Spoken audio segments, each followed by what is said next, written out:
Всем привет! Меня зовут Уали и добро пожаловать снова на мой канал.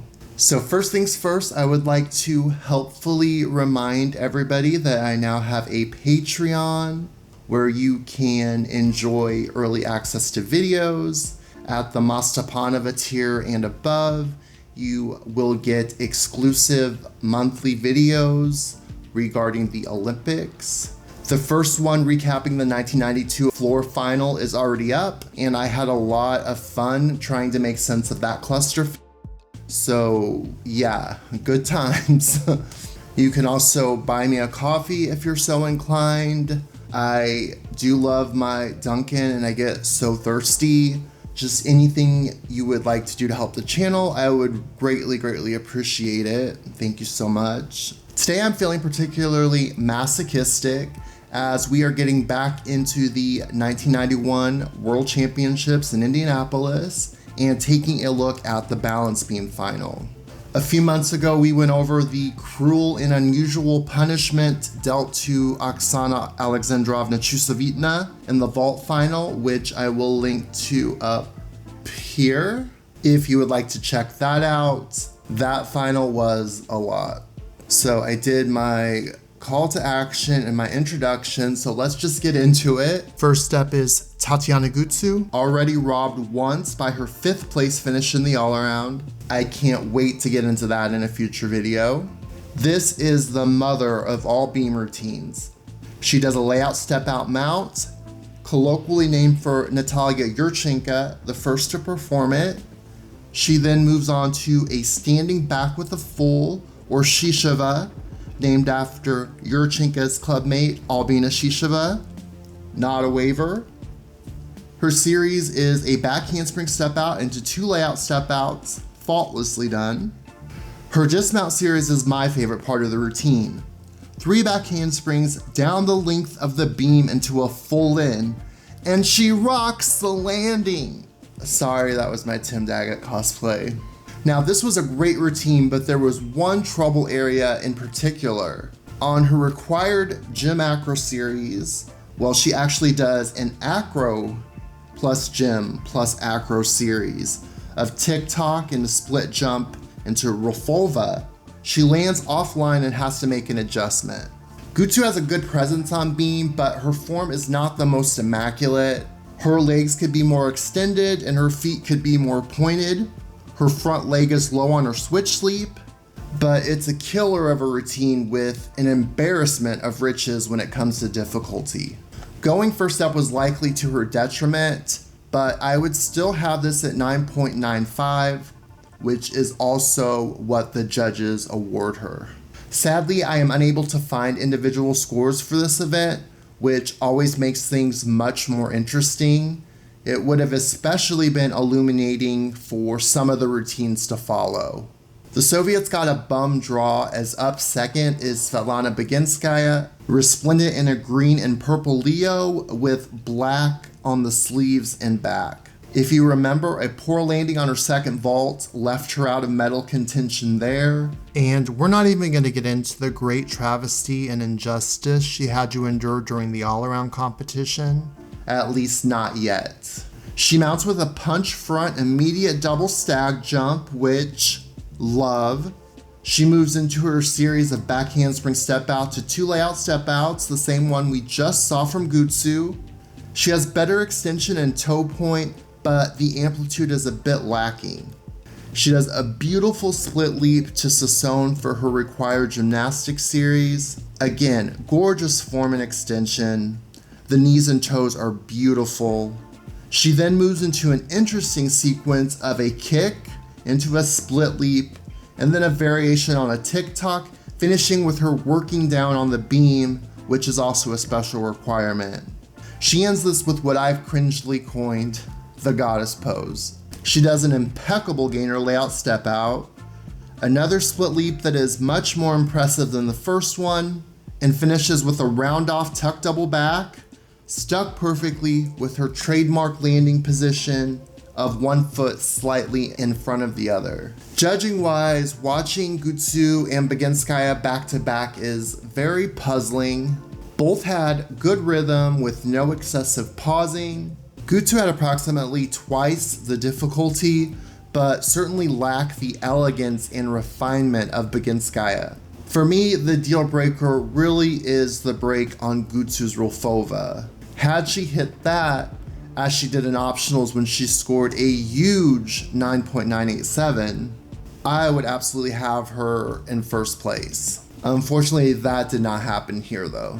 I personally would score Boginskaya 9.95, which would tie them at the moment. Her actual score is 9.962, meaning 2 of the judges gave her a perfect 10 and she counted 1 of them.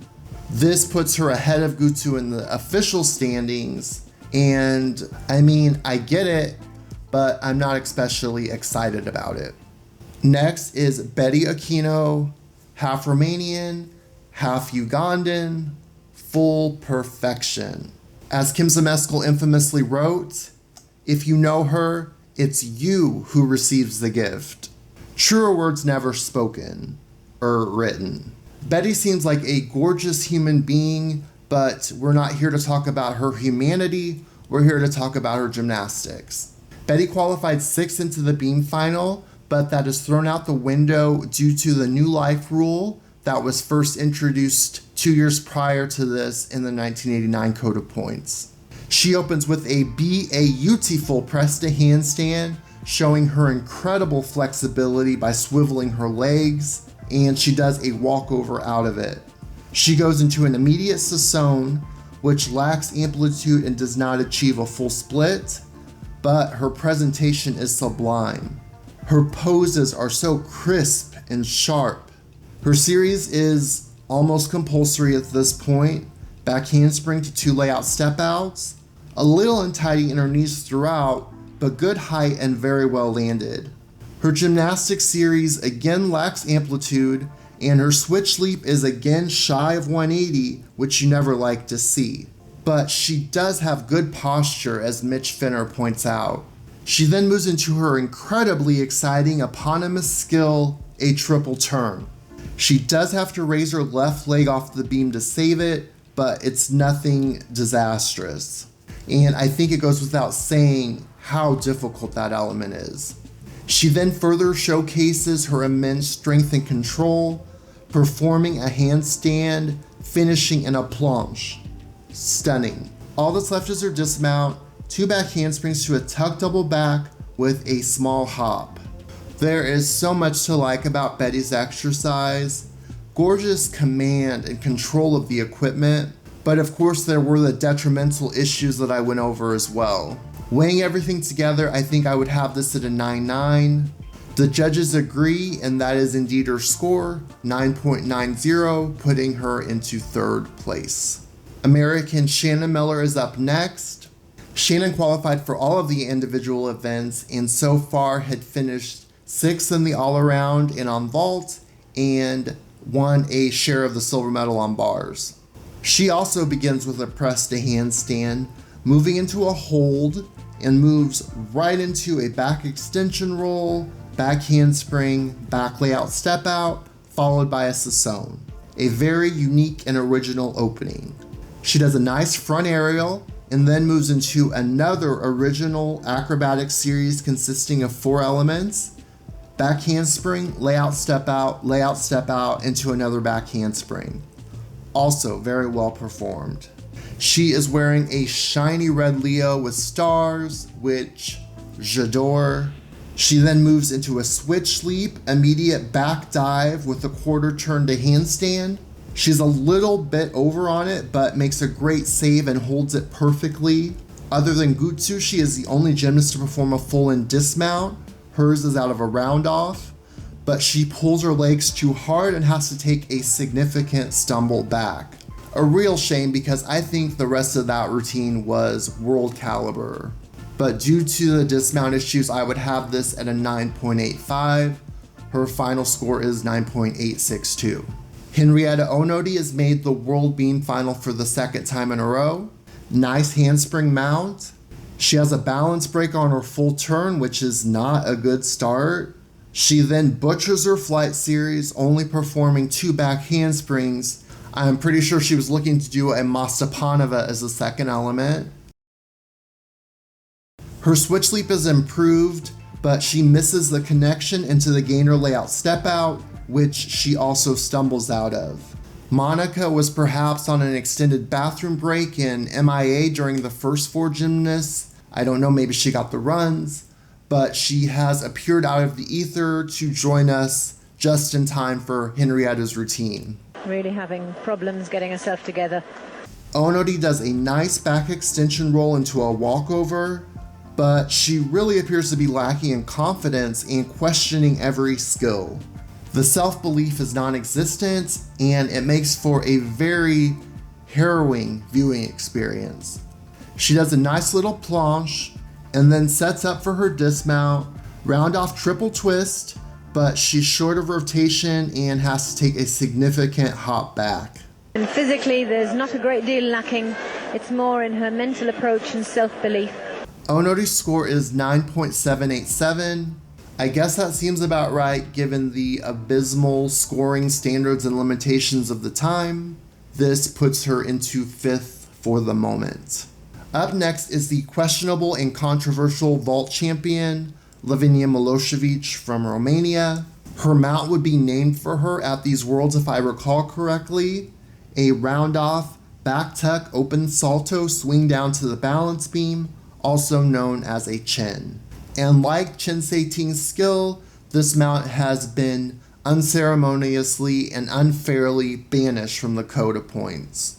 Lavinia does a back extension roll out of it and then into a back handspring and a chin proper. Not as good as its originator, but no issues landing down on the beam. She then moves into a switch leap, not even close to 180, plus the sewn combination for her gymnastics series. Her acrobatic series is the one we've seen all day, back handspring into 2 layout step outs, very well done.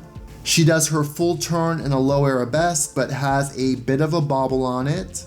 Her work isn't quite as cohesive or graceful as some of the other gymnasts. It feels a bit staccato. She dismounts with a high tuck double back, chest up, but takes a considerable hop back. I would probably have this behind Betty, who personally I feel just made more of a statement.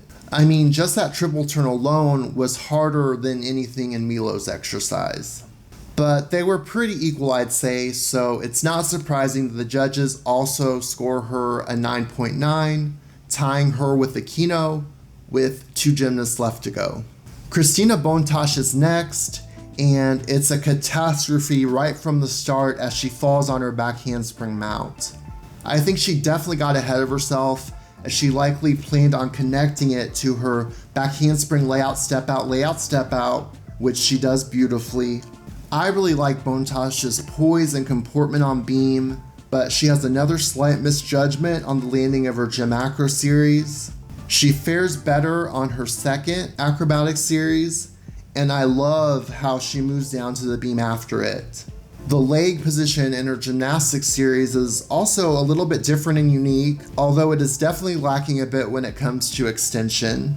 And she lands a little bit short on her round off back handspring tuck double back dismount and has to take a step forward. Her score is 9.412, meaning that hypothetically if she hadn't fallen she would be ahead of Betty and Lavinia, which I don't know about that. But obviously it's a moot point as she did indeed fall. Closing the show is the favorite and first qualifier into the final, the exquisite Yang Bo from China. Gorgeous press to handstand mount into a reverse planche. Monica says she's produced the best beam work we've seen in decades, and no lies detected as she moves into her acrobatic series.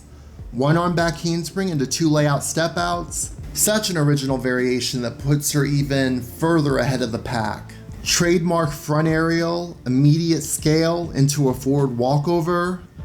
Perfection. Her quality of movement is just a cut above. Stupendous, really.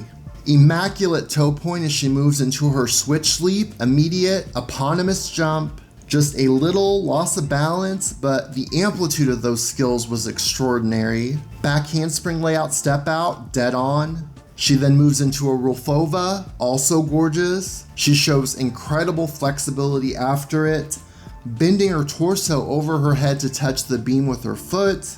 She then moves into a beautifully controlled full spin. And this is a bit of deja vu because as in Stuttgart 2 years prior, all that's standing between her and the gold medal is her dismount, round off tuck double back. Great set, great height, but like Miller, she pulls too hard and badly over rotates it, taking 3 steps backwards to save the fall. Absolutely devastating.